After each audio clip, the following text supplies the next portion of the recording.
K975, that real hip hop and R&B. You already know what it is. Inside of the Trap and Showtime, Mr. Talk to the Town, hanging out all over your radio. And I told you, I got my favorite in here tonight. When I say my favorite, I mean my favorite. I ain't playing them games with it. I'm talking about the young goat in the building. Rapsody, what's happening? Showtime, good man. to see you. Here. Thank you for blessing us with your presence. Oh, come on. I'm happy to be here. Thank you for coming through. Good to see you. You're looking like you in good health. You eating good. I'm eating too good. I You need make to it- go run around. Hey, listen, I man. just came from the pit, man. How was it? That turkey barbecue is dangerous. Special, ain't it? Listen, man. So again, man, thanks for coming. I really appreciate having you in the building. It means the world to me to see you and to see your success and to see your growth as an artist, as an MC. I'm honored to be here with you. So first and foremost, just thank you for putting out good music. Like, let me just say that. Just thank you for putting out quality music, quality content that just goes on, that's gonna live on for generation to generation. Definitely appreciate you doing that.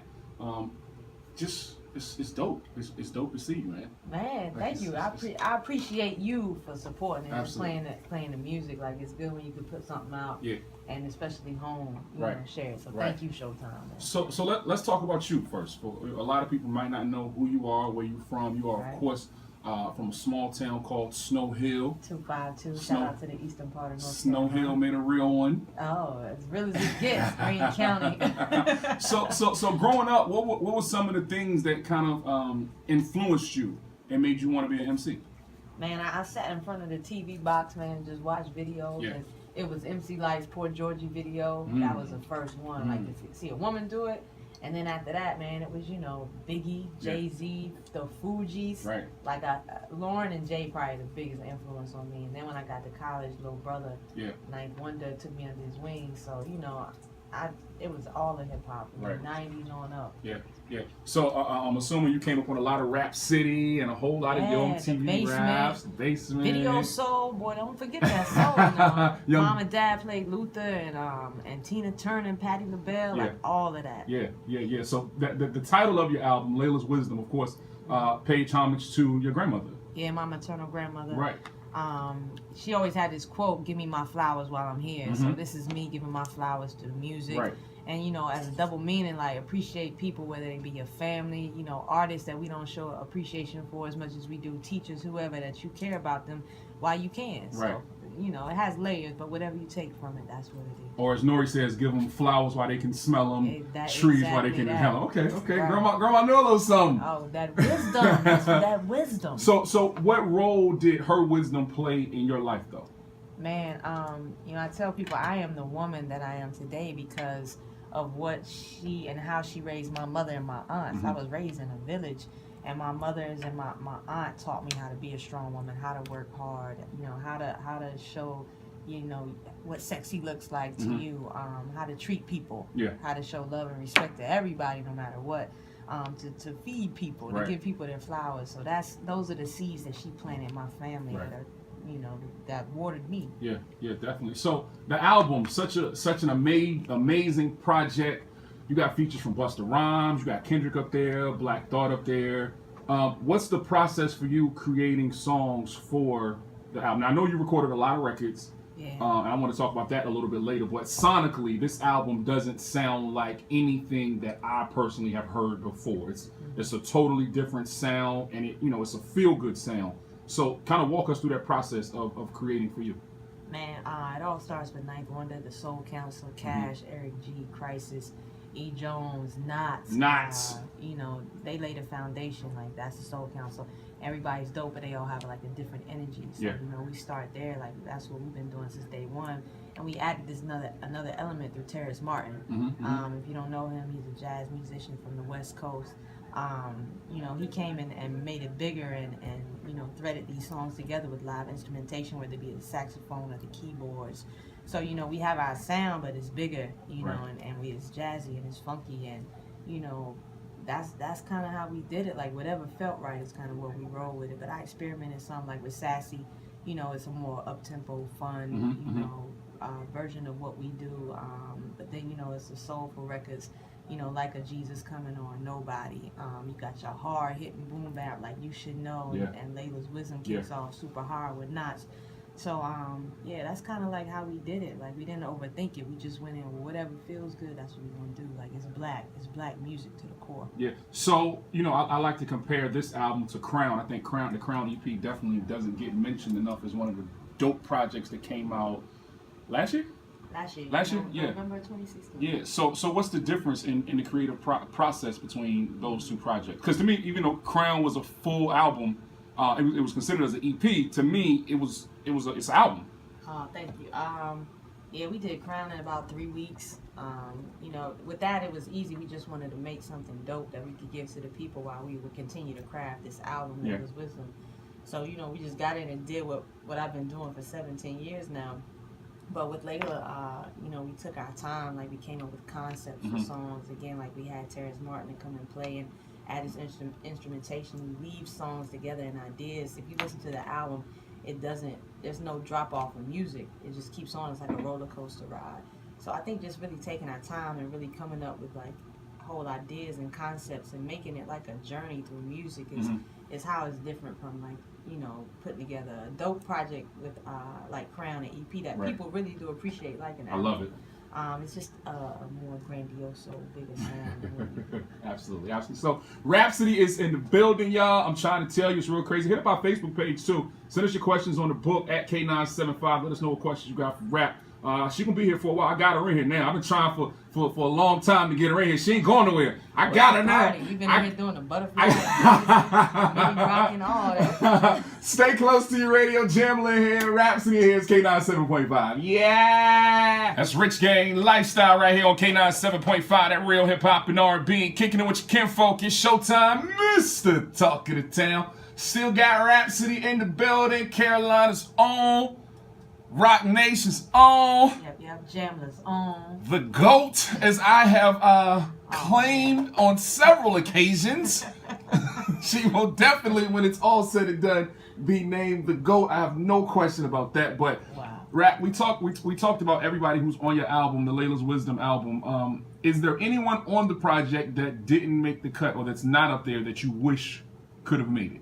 I have a record with a R&B artist TDE has called Sir, and a female who's actually from Greensboro, North Carolina, by the name of Marion Mariba, who's studying under Stevie Wonder. Oh wow! I wish that record had made it. I got a joint with Styles P that's pretty dope. Man, let me think. So did you body Styles P on this record like you did on the other record? Come on, what are you talking about, man? I'm just wondering. I mean, just having fun, man. There's a record with you, Styles and Kweli. I brought it. All I'm gonna say is you bodied. I'm just wondering. Like I'm just throwing it out there. Like shout out to my homie Styles P, Rock Nation brother. I'm just wondering, did you catch a body like you did the last time y'all was on the record together? That's it. Rapping. That's all I've been doing. All right, so let's talk about Ninth, man. How is it for you working with Ninth, somebody who was just so highly held and highly acclaimed, and somebody who's done such great things in the industry? For you, like, what's the process? Is he just like a taskmaster in the studio? Is he cracking the whip like? Nah, he eating and sleeping while you do basketball. Shout out to Duke University. Nah, Ninth is a GOAT, man. One of the greatest of all times. And it's dope. It's fun. He's easy. He's a teacher first. So, man, it's always a learning experience. He always going to keep it real. Yeah. Gives me great constructive criticism when I need it. But champions me. GQ, Heather Victoria, the Soul Council, all of us. Like, man, he's just a great leader that we have. So man, it's easy when you get to work with one of the greatest of all times, man. That's a blessing. Absolutely. Yeah, I get all the great stories, you know. When you work with Jay and when you work with Mary and Destiny's Child and Erykah Badu, and you get to meet Buckshot in the middle of it and Jay Gray, like it's great work. Yeah, that's awesome, man. So Rapsody is in the building, y'all. Don't forget to send us those questions on Facebook at K975. She ain't going nowhere. I told you I got her. I ain't letting her leave. I wanna be with you, yeah. That's that Kendrick Lamar love right here on K97.5, real hip hop and R&B. Hanging out with Showtime, Mr. Talk of the Town. And Speaking of K-Dot, we got the one and only Rapsody in the building. Rap, what up with it? What up, man? That's the homie. Shouts to K-Dot TDE. Yeah, so Kendrick is not only on your album, but you were on, of course, To Pimp a Butterfly. Right. Explain the process of collaborating with Kendrick. Like, I've heard the story of how he's such a huge fan of yours. But explain that process. Right. We met each other around 2010, 2011. Both, respected each other's work. So, I mean, we just became good friends and artists that respect each other. So usually it's kind of a reach out, like, I'm texting him or we reaching out through Dave, and it's just like, yo, we got this record, and if he rock with it, he'll get on it. If not, we wait till the next one. So that's always been our relationship. We just love making dope records together. Yeah. And we both respect each other. So they're kind of like the extended family of Jamla. We both really just love the culture. We two labels that respect each other and just want to make dope projects. So it's just easy and natural, man. Yeah. So as far as the album goes, I know, like I said before, you recorded over 80 songs. That's incredible. How did you narrow that down to 14? Shout out to the GOAT, Ninth Wonder. A lot of times, like, we'll record and we'll find one where it's like, okay, I have to say, this is it, this is sound. So once you get the sound, you can knock out maybe half of the other records. Right. And then you might have 4 songs that sound alike. So what's the best one in out of those 4 records? So by the time you're down to like 30 or 40 records, and that's yeah. I leave that to 9 when you get down to that 30, 40, because leave it to me, I have 40 songs on that. But he just has an ear, man. He's just great at sequencing projects. So. Yeah.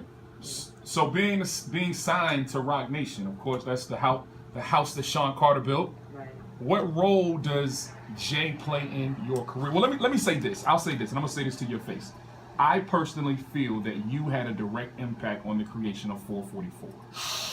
And I say that because I feel like the way that Jay is rhyming on 444 mimics you a lot. I've said it before, but I'm gonna say it to your face. I feel like Jay is mimicking your style, your cadences a lot on 444. Hello, Knife. So how does that feel though? Like, oh, I'm sorry, wrong question. What role does Jay play in your career? Man, thanks for the compliment. I don't really know about that. It's a fact. It's a fact. I mean, Jam the Roc Nation is a 50-50 partnership. Right. But to be honest, we came in the building with this record done for the most part. It was 85-90% done. So, all of that as far as the record goes is Knife and Guru and Terrence Martin and myself. As far as Jay, as me as an artist, man, he's just somebody that had a big influence on me. Like, I studied his wordplay for Reasonable Doubt. Like, that's one of my favorite albums of all time. His breath control, his charisma, as well as Lawrence. So his biggest influence with me has been inspiration. Yeah. Then on the other end, with us having this partnership with Roc Nation, I think, it's dope because Jay, as an artist, building his own label, from an artist standpoint, he gets creative control and letting artists just really be themselves, where it's not about fanfare or celebrity, because he used to be me. Right. Labels used to turn him down, so he gets that, and just building an artist from the ground up and just supporting him in that way. So it's just dope to have that partnership. When we walked in the building, Roc Nation felt like Jam. It felt like a real family environment. I just really love the music and culture. So from that standpoint, that's been the thing. But we came in with the album done. I don't know when he heard it, at what point. I'm just telling you, like I'm telling you, like I know for a fact. I know hip hop, and I know that Rapsody had an influence on the making of 444. I can say that unequivocally. Believe me when I tell you.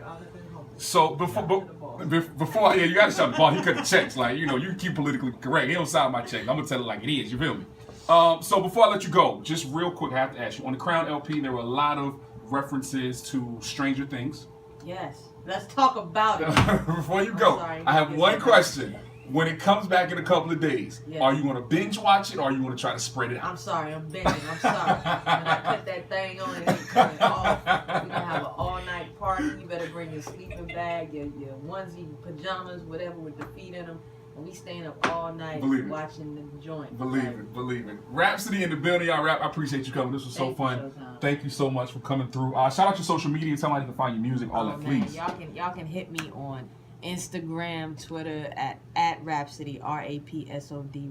Also follow Jamla Records, Jamla Records. And IamRhapsody.com. Laila's Wisdom is out now. Apple Music, Tidal, Spotify, Amazon. Wherever you want to get it, you can get it. All right, cool. That's what it is. Stay close. Start up 8 of the countdown on the way. It's K975.